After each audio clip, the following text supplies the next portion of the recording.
साल 1975।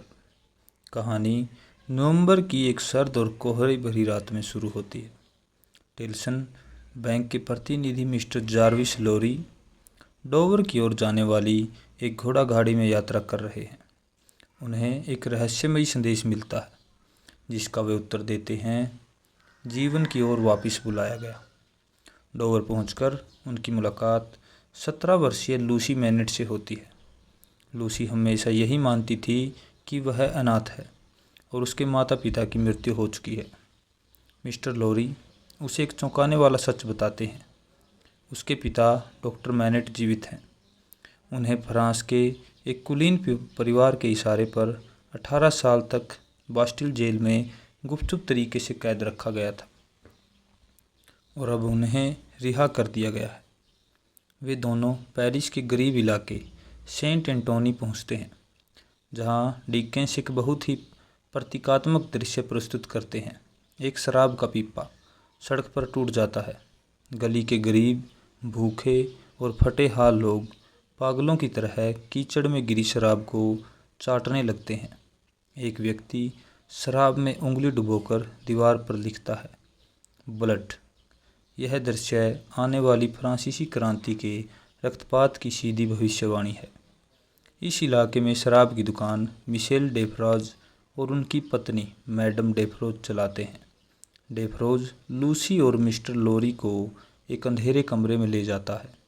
वहाँ वे एक सफ़ेद बालों वाले कमज़ोर और विकसित बूढ़े आदमी को देखते हैं, जो एक छोटी सी बेंच पर बैठकर जुनूनी तरीके से महिलाओं के जूते बना रहा है। वह अपना नाम नहीं जानता। वह खुद को केवल अपनी जेल की कोठरी के नंबर से पहचानता है, 105 नॉर्थ टावर। लूसी अपने आंसुओं और प्यार भरे स्पर्श से अपने पिता को सांत्वना देती है। डॉक्टर मैनेट लूसी के सुनहरे बालों को देखकर अपनी दिवंगत पत्नी को याद करते हैं। इसके बाद मिस्टर लोरी और लूसी डॉक्टर मैनेट को इंग्लैंड वापस ले आते हैं ताकि उन्हें एक नया जीवन दिया जा सके। पुस्तक 2, सुनहरा धागा। वर्ष 1780। कहानी लंदन के ओल्ड बेली कोर्टरूम में जाती है। एक फ्रांसीसी नागरिक चार्ल्स टर्न पर इंग्लैंड के खिलाफ जासूसी और राजद्रोह का गंभीर मुकदमा चल रहा है। डोर्ने के खिलाफ गवाही देने वाले 2 चालाक जासूस हैं, जॉन बास्ट और रोजर क्लाइड, अदालत में दर्शक डार्ने को फांसी की सज़ा मिलने की उम्मीद कर रहे हैं। लूसी मैनेट और डॉक्टर मैनेट भी अदालत में मौजूद हैं। बचाव पक्ष का वकील मिस्टर स्टाइवर है, लेकिन असली काम उसका सहयोगी शराबी वकील सिडनी कार्टन कर रहा है। कार्टन एक पर्ची पर कुछ लिखकर स्टाइवर को देता है। स्टाइवर अदालत का ध्यान कार्टन की ओर खींचता है। अदालत में मौजूद हर व्यक्ति यह देखकर हैरान रह जाता है कि चार्ल्स डॉर्ने और सिडनी कार्टन दोनों की शक्लें एक दूसरे से हूबहू मिलती हैं। इस समानता के कारण गवाहों की गवाही झूठी साबित हो जाती है और डार्ने बरी हो जाता है। मुकदमे के बाद डार्ने और कार्टन दोनों डॉक्टर मैनेट के घर आने जाने लगते हैं। दोनों लूसी की ओर आकर्षित होते हैं। डार्ने एक सज्जन और आदर्शवादी व्यक्ति हैं, जबकि कार्टन खुद को एक असफल और बर्बाद इंसान मानता है। कार्टन एक रात लूसी से मिलता है और अपने दिल की बात कहता है। वह कहता है कि वह जानता है कि वह उसके प्यार के लायक नहीं और वह उसके जीवन को बर्बाद नहीं करना चाहता, लेकिन वह लूसी से एक वादा करता है, तुम्हारे लिए और तुम्हारे किसी भी प्रियजन के लिए मैं कोई भी बलिदान देने को तैयार हूँ। हमेशा याद रखना कि एक इंसान ऐसा है जो तुम्हारे प्यार करने वालों की खातिर अपनी जान दे सकता है। फ्रांस की स्थिति और एवरमोंड परिवार। फ्रांस में चार्ल्स डोर्ने का चाचा मार्विस सेंट एवरमोंड क्रूरता का प्रतीक है। एक दिन पेरिस की सड़कों पर उसकी तेज़ रफ्तार बग्गी एक गरीब किसान के बच्चे को कुचलकर मार डालती है। मार्किस को कोई पछतावा नहीं होता। वह केवल भीड़ की तरफ एक सिक्का उछालकर अपनी यात्रा जारी रखता है। डेफार्ज वह सिक्का वापस मार्किस की बग्गी में फेंक देता है। उसी रात डार्ने अपने चाचा से मिलने फ्रांस आता है। वह अपने परिवार के पापों और क्रूरता का विरोध करता है। डार्ने अपने पारिवारिक संपत्ति और कुलीन पदवी को ठुकरा देता है और इंग्लैंड वापस लौट आता है। उसी रात गैस्पर्ड अपने बच्चे की मौत का बदला लेते हुए मार्किस की चाकू घोंपकर हत्या कर देता है।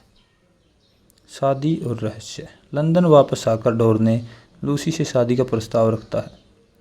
शादी की सुबह डोर्ने डॉक्टर मैनेट को अपनी असली नाम और अपनी एवरमोंड वंश का होना बताता है। एवरमोंड वही परिवार था जिसने डॉक्टर मैनेट को जेल भिजवाया था।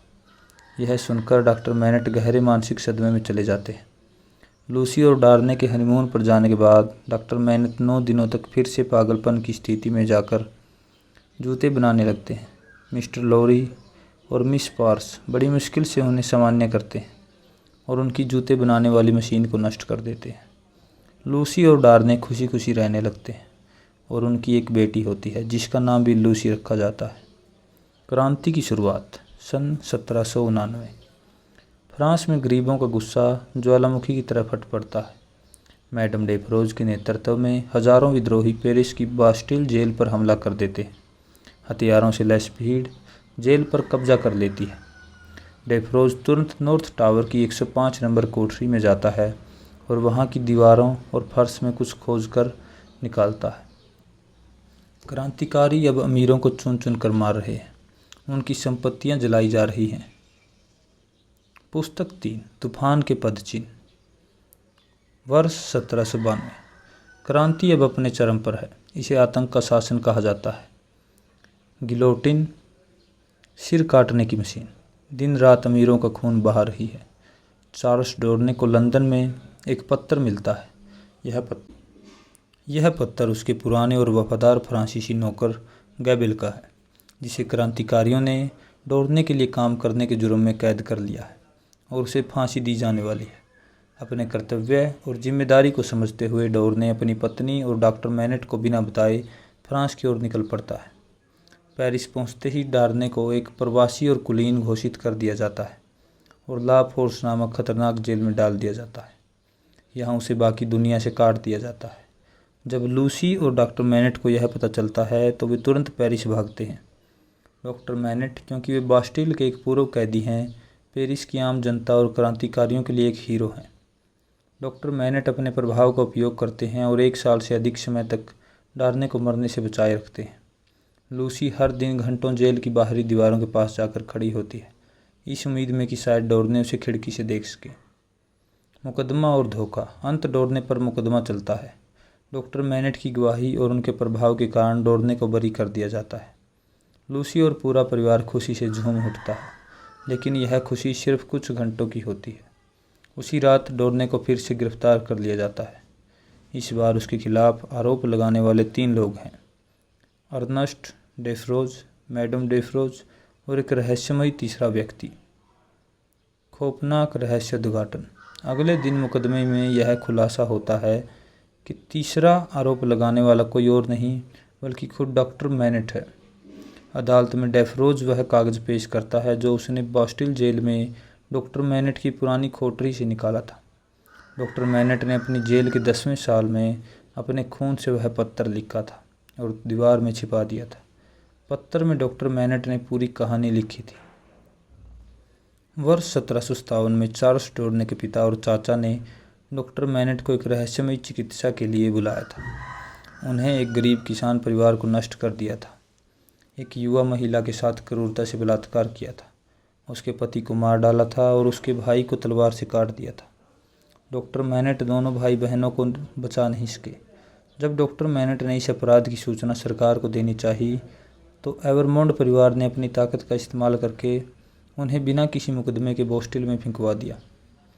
पत्र के अंत में डॉक्टर मैनेट ने लिखा था, मैं एवरमोंड परिवार के आखिरी वंशज तक को श्राप देता हूँ और उन्हें न्याय और ईश्वर के हाथों सौंपता हूँ।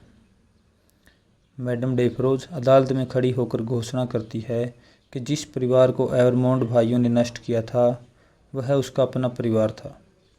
वह उस महिला की सबसे छोटी बहन थी जिसे छुपा दिया गया था।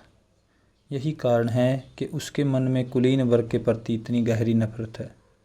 इस पत्र और मैडम डेफरोज की गवाही के बाद डोर्ने की मौत तय हो जाती है। उसे 24 घंटे के भीतर गिलोटीन से मृत्युदंड की सज़ा सुनाई जाती है। डॉक्टर मैनेट अपराध बोध से टूट जाते हैं और फिर से अपनी पुरानी मानसिक स्थिति में लौटकर जूते की तलाश करने लगते हैं। सिडनी कोर्ट का आगमन। ऐसे समय में जब हम उम्मीद खत्म हो चुकी है, सिडनी कार्टन पेरिस में प्रकट होता है। उसे पता चलता है कि मैडम डेफरोज की नफरत केवल डॉर्ने तक सीमित नहीं है, वह डॉर्ने की पत्नी लूसी और उसकी छोटी बच्ची को भी ख़त्म करना चाहती है। कार्टन अपना मास्टर प्लान बनाता है। वह जॉन बास्ट, जो अब फ्रांस की जेलों में एक जासूस हैं और जिसका रहस्य कार्टन जानता है, को ब्लैकमेल करता है और जेल के अंदर पहुंचने का रास्ता तय करता है। मृत्युदंड से ठीक पहले वाली रात कार्टन डॉर्ने की कोठरी में जाता है। वह डॉर्ने को एक शक्तिशाली रासायनिक पदार्थ सुंघाकर बेहोश कर देता है। दोनों की शक्लें एक जैसी हैं। कार्टन डॉर्ने के कपड़े पहन लेता है और डॉर्ने को कार्टन के कपड़ों में जेल से बाहर जॉन बार्सड के हवाले कर देता है। बेहोश डॉर्ने को एक गाड़ी में मिस्टर लॉरी, लूसी और डॉक्टर मैनेट के साथ पेरिस से बाहर इंग्लैंड की ओर रवाना कर दिया जाता है। मैडम डेफरोज का अंत। उधर मैडम डेफरोज पिस्तौल लेकर लूसी के घर पहुंचती है ताकि उसे गिरफ्तार करवा सके। वहां उसका सामना मिस प्रास, लूसी की आया से होता है। मिस प्रास, जो अंग्रेजी निष्ठा और प्रेम का प्रतीक है, फ्रांसीसी नफरत की प्रतीक मैडम डेफरोज से भिड़ जाती है। दोनों के बीच भयंकर हाथापाई होती है। मैडम डेफरोज की अपनी ही पिस्तौल चल जाती है और उसकी मौत हो जाती है। गोली की तेज आवाज़ से मिस प्रास हमेशा के लिए बहरी हो जाती है। चरमोत्कर्ष और महान बलिदान। अंतिम दृश्य में सिडनी कार्टन को चार्ल्स डॉर्ने समझकर मौत की गाड़ियों में गिलोटिन की ओर ले जाया जाता है।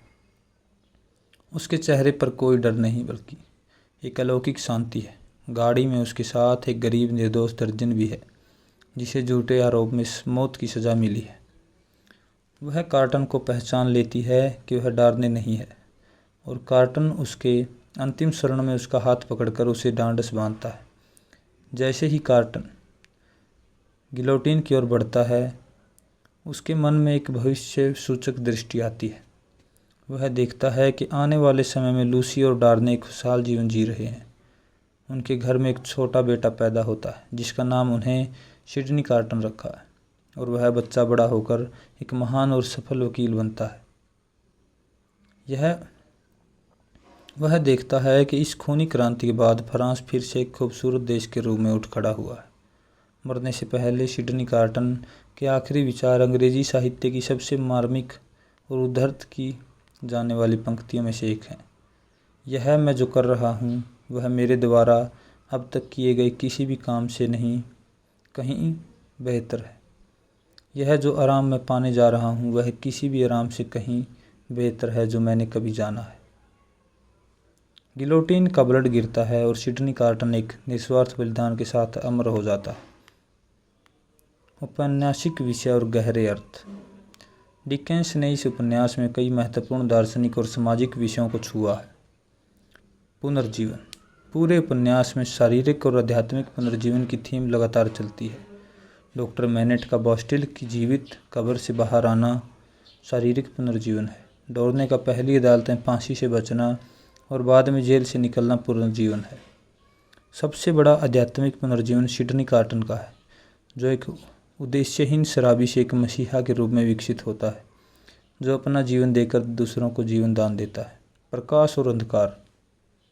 लूसी मैनेट उपन्यास में प्रकाश का प्रतिनिधित्व करती है। उसके सुनहरे बाल आशा और प्रेम के प्रतीक हैं। इसके विपरीत मैडम डेफरोज अंधकार, प्रतिशोध और नफरत का प्रतिनिधित्व करती है।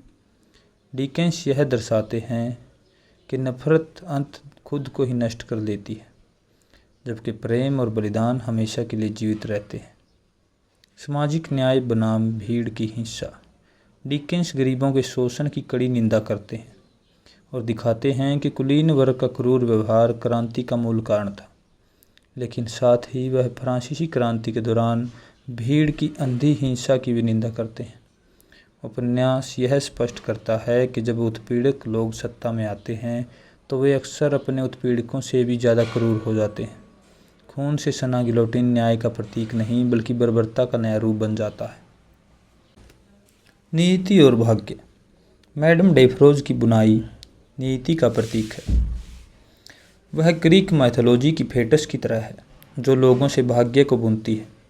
डॉक्टर मैनेट का पत्र जो अतीत में लिखा गया था वह वर्तमान में डार्न के भाग्य का फैसला करता है। यह दिखाता है कि अतीत के कर्म भविष्य की नियति तय करते हैं। दोगुनापन उपन्यास का शीर्ष ही दो शहर के लंदन और पेरिस की कहानी है। इसके अलावा पात्रों में भी दोहरेपन की गहरी समानता है। डार्ने और कार्टन शारीरिक रूप से समान हैं लेकिन स्वभाव में विपरीत। लूसी और मैडम डेफरोज एक दूसरे के विपरीत ध्रुव हैं। डिकेंस इन विपरीत चरित्रों के माध्यम से मानवीय स्वभाव की जटिलताओं को प्रस्तुत करते हैं।